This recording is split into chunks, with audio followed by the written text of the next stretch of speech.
Bon matin tout le monde! Pour la vidéo numéro 3, l'instructeur en chef est encore ici un matin situé entre la cuisine et le salon. Alors, premièrement, on va passer mes points de camping. On n'oublie pas que le nord se trouve directement par là. Ensuite de ça, s'il y a un incendie, ce qu'on va faire, on va se prendre la sortie de sécurité la plus proche et on va se regrouper en avant de la maison. Je vais faire mon décompte de personnel. Et ensuite de ça, on n'oublie pas, si jamais on s'endort, levez-vous debout. Alright. Première leçon, qu'est-ce qu'on va faire aujourd'hui? C'est les 5 sortes de personnes distinctes qu'on peut observer en milieu d'épicerie. L'épicerie, on parle du bâtiment où on peut acheter de la nourriture. Vous allez voir, c'est très simple. Il n'y en a pas aucun là-dedans qui est agressif, passif. C'est tout du monde bien normal, mais il faut s'y méfier. Alright, première sorte de personne, le gambler. Le gambler, lui, c'est pas compliqué. Il est pas là pour s'acheter de la nourriture. Le gambler, lui, il va arriver avec ses assises de billets de loterie, puis il est là pour valider ses affaires. La petite particularité du gambler, c'est que lui, il aime bien ça, ne pas attendre d'arriver chez eux, puis les faire valider ailleurs. Il valide on the spot. Il tripe bien raide. Lui, c'est son petit casino. Okay? Le gambler, normalement, va se situer de 50 à 110 ans, normalement. Il se situe dans ces âges-là. Il tripe bien raide, puis souvent, la première chose qu'il va faire, ça va être long, il va sortir de son sac banane ou sa sacoche, puis il va chercher ses billets. Tout de suite en partant, tu es capable de le connaître, c'est un gambler. La deuxième personne, le breteux. Le breteux, ne pas confondre avec le social. Le breteux, il n'est pas là pour parler. Le breteux, c'est juste un breteux. Okay? On va l'observer souvent directement dans l'entrée. Si tu penses que tu es en arrière d'un breteux quand tu rentres à l'épicerie, tu vas le voir tout de suite. Okay? Le gars, il va rentrer dans l'épicerie, il va enlever sa calotte de chauffeur de train, il va enlever ses lunettes de soleil qui sont embuées ou ses lunettes de vue. Ensuite de ça, il va prendre le temps de regarder les spéciaux et ça, tout directement dans l'entrée. Lui, il fait chier pressé, puis tous les autres types de personnages qu'on rencontre à l'épicerie parce qu'ils s'arrêtent tout le temps dans l'entrée et on n'est pas capable de passer. Alright? Troisième personne, le pressé. Le pressé, je fais partie de ces types de personnes. Le pressé, ce qu'il va faire, c'est que lui, il va rentrer.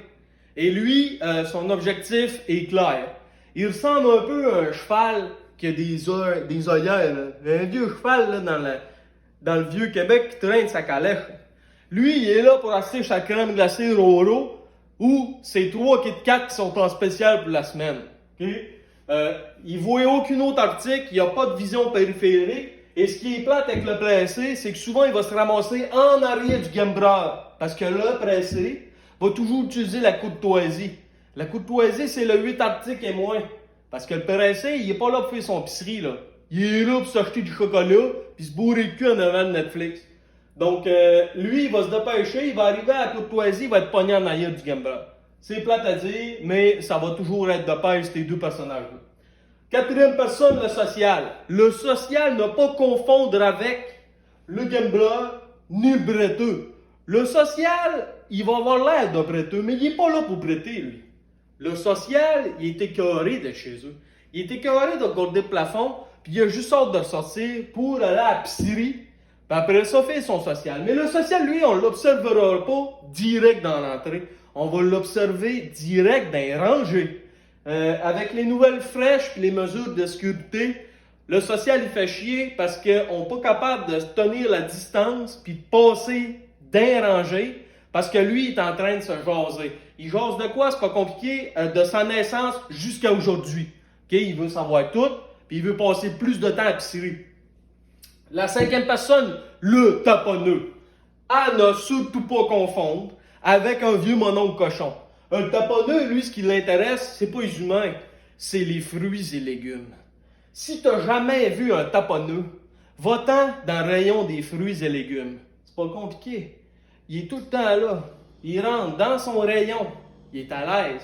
Ton territoire de chasse. Il va regarder gauche-droite. Et souvent, il va saisir des fruits et des légumes. Et il va les tâter. généreusement. Des fois, quand il se voit, ok, il n'y a pas personne qui me regarde, il se tête une petite senteur. Puis après ça, il la remet. Il n'est pas là pour acheter, lui. Il est là pour taponner. Des fois, il est rough. Des fois, il va prendre un gros melon. Il va se crisser 2-3 gornottes là-dessus. Des fois, il est rough de même. Ça dépend toujours de la consistance du fruit et légumes. Si vous voyez le taponneux, coupez-y pas son moment charnel avec sa tomate ni son concombre. Laissez-le faire. Ignorez-le. De toute manière, souvent, il va vous avoir vu avant que vous l'ayez vu. Oubliez pas, ok, c'est toutes sortes de styles d'épicerie que vous allez pouvoir fréquenter. Vous allez voir ces 5 sortes de personnes-là. Donc, la leçon est terminée.